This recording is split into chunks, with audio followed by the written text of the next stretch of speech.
اب لفظ ہدایت کو سمجھیں. بمانا خلق الہدایت، یعنی ہدایت کو پیدا کرنا. یہ کس کا کام ہے؟ اللہ کا نام ذرا محبت سے لیجئے، اللہ تعالی کا. علم عقائد کی جو کتابیں طلباء کو پڑھائی جاتی ہیں نصاب میں، سلیبس میں، کورس میں، اس میں یہ تمام تصریحات یعنی تمام تفصیل موجود ہے.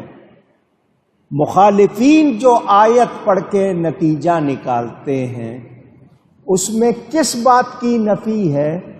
کہ تخلیق ہدایت کی نفی ہے کہ آپ ہدایت پیدا کر سکتے نہیں، خود سے ہدایت بنا سکتے نہیں. حضور صلی اللہ علیہ وسلم کو ہم خالق ہدایت قرار نہیں دیتے. بار بار کہہ رہا ہوں، آسان لفظوں میں کہہ رہا ہوں، یاد رکھنا ہے. جہاں کہیں اللہ کے سوا کسی کے لیے کوئی کمال کی بات آئے گی اس کا واضح مطلب یہ ہے کہ وہ اللہ کی عطا سے. اب دھیان سے سنیے،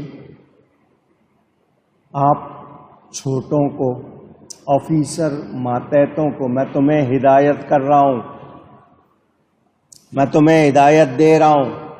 ضروری ہدایات کے بورڈ لگائے جاتے ہیں یا نہیں؟ پوچھ رہا ہوں. وہاں آپ کے لیے گائیڈنس، انسٹرکشنز، ہدایات پڑھ لیں، یہ آپ کے لیے ضروری ہے.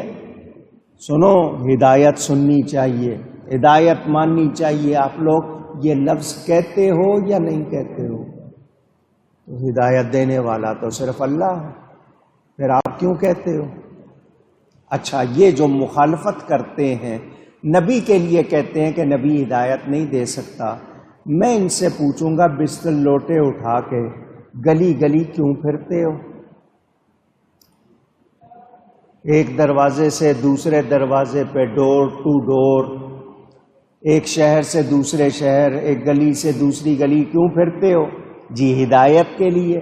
تو تم تو خود کہتے ہو اللہ کے سوا ہدایت کوئی نہیں دے سکتا، تو تم کیا کر رہے ہو پھر؟ سوال ہے یا نہیں ہے؟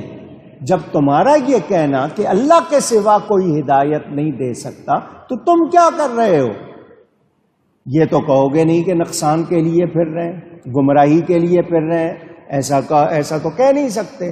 لازمی بات ہے ہدایت کے لیے، اور ہدایت تمہارے نزدیک اللہ کے سوا کوئی دے نہیں سکتا، تو پھر تم کیا کر رہے ہو؟ تو معنی کیا ہوگا؟ راہ نمودن، راستہ دکھانا. یہ ہدایت مجاز، ہدایت پیدا نہیں کر رہے، ہدایت بنا نہیں رہے.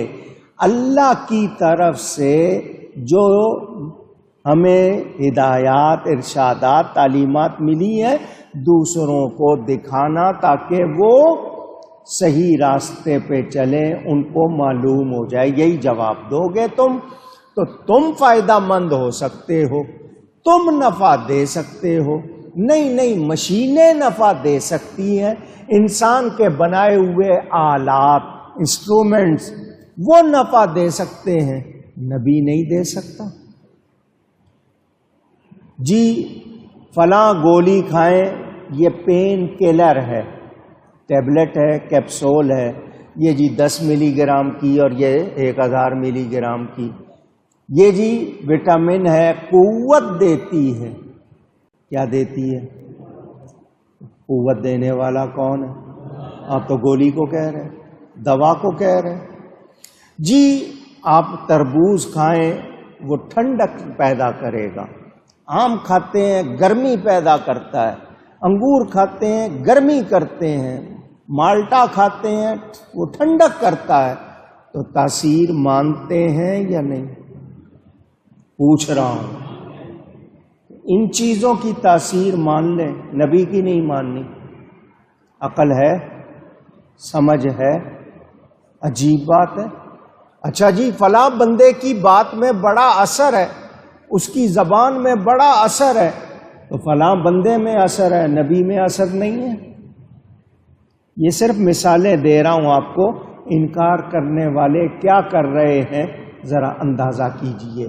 ان کے سامنے کوئی غیر مسلم آ جائے اور وہ کہے کہ میں نے یہ چیز بنائی ہے، یہ یوں کر دیتی ہے، یہ یوں کر دیتی ہے، یہ یوں کر دیتی ہے، تو کہیں گے بڑے کمال کی چیز بنائی ہے تم نے۔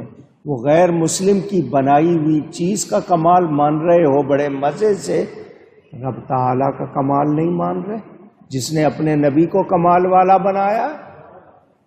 کیا ہو گیا؟ اس کا مطلب یہی ہے کہ اوپر والا خانہ خالی ہے۔